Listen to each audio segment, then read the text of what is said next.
Today, what occurred to me to talk about was how at the weekend we had a bit of a fight. We've actually come back to the scene of the crime. We have. This is the scene of the crime. We're doing a deconstruction, So post-mortem. What's so funny is that Bella is panting and it's shaking the camera. Move it slightly. So what happened? Don't lick me, Bella. Stop it. What happened on the weekend was that I don't even know what we were fighting about. We don't even need to go into that. But Rohini wanted to go onto a hike, and I was even surprised that she asked me to come on a hike with her, based on the fact that there was a level of ill feeling that looked like it wasn't going to resolve itself very quickly.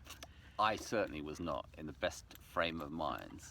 But what was so interesting at that point is I thought to myself, it really would be a good idea if I didn't go on the hike. But and then I started to think, well, maybe she'll hold that against me if I don't go, and then I'll feel guilty, and then I'll feel even worse. So I thought, okay, I'll go on the hike. But then I said to myself, well, I just won't engage.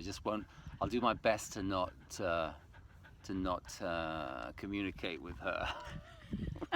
Anyway, I should have listened to my gut instincts and not gone on the hike. But I'm going to make a terrible analogy here and probably get myself into all kinds of trouble, because I think it's kind of somewhat similar to being like an alcoholic that goes to a party or purposely goes into a wine store and just surrounds themselves full of all the opportunities to feed their addiction.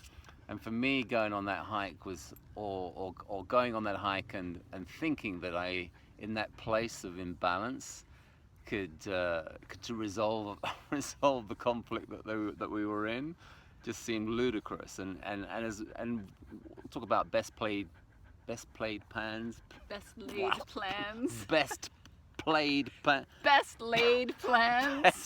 plans laid to rest. That it was like having, I'll just have one drink and I'll be okay. And of course, I started to engage with you. We started to talk about the issue, and it just went from bad to worse very quickly. And I know that I can't trust myself in that place, but there gets to this point where I don't know if it reaches a critical mass and I get more and more upset. That's the trajectory. I get more and more upset, and I always do. And I I should have learned my lesson by now. And it's so funny that that's something that I will work with my clients, to sort of to let to realize that when you're out of balance, that's not a good place to try and self-analyze or process an argument. And yet here I was trying to do exactly that, although I knew at first hand that would probably not be advisable. Well, I think what also is a good thing, though, is that we both really wanted to connect, and even though we weren't in the best place to connect, that was really the driving force behind it all. So even though we didn't have a great interaction, the love was what was trying to get us to reconnect, and ultimately we did reconnect. So what I think has shifted for me over the years is that I've learned to not take it so personally when you say kind of these crazy statements when you're upset, and realize like you're just imbalanced, and then we bounce back. And I'm not saying I want you to be imbalanced, I want you to say those things, and I don't want to say hurtful things either, but most importantly I think is to focus on the loving that's there. Yeah, no, absolutely. And we'll always come back to the loving, and I've learned that by now. But it's interesting in the moment where I can even say to myself, and maybe I even said this to you at the weekend in the heat of the moment, that I really can't be trusted to, you shouldn't take anything that I say seriously at this moment in time, because I'm completely out of balance.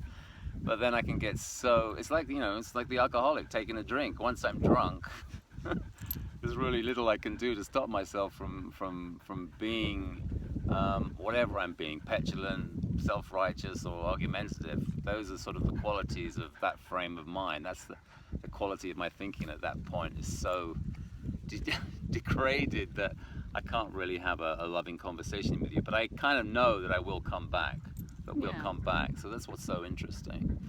And the resilience is there. And again, we're not advocating for bad behavior, but in our own relationship we recognize that we're both human, and because we really want to connect, sometimes it's hard to wait it out.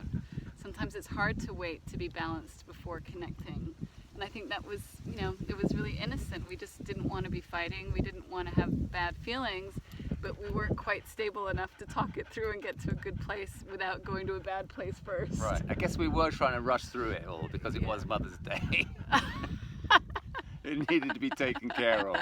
We didn't want the day ruined. Yeah, so there was a certain amount of pressure involved. Yeah. So maybe on another day I would have probably, disengaged and not gone on the hike with you. And I think it's important not to beat ourselves up about not being perfect. Yeah, absolutely.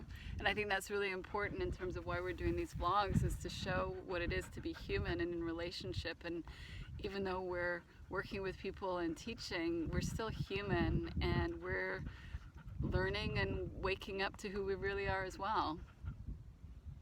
It's true. And we shot this early, so I'm actually in London right now when this is going out. So have a great weekend, everybody. Bye.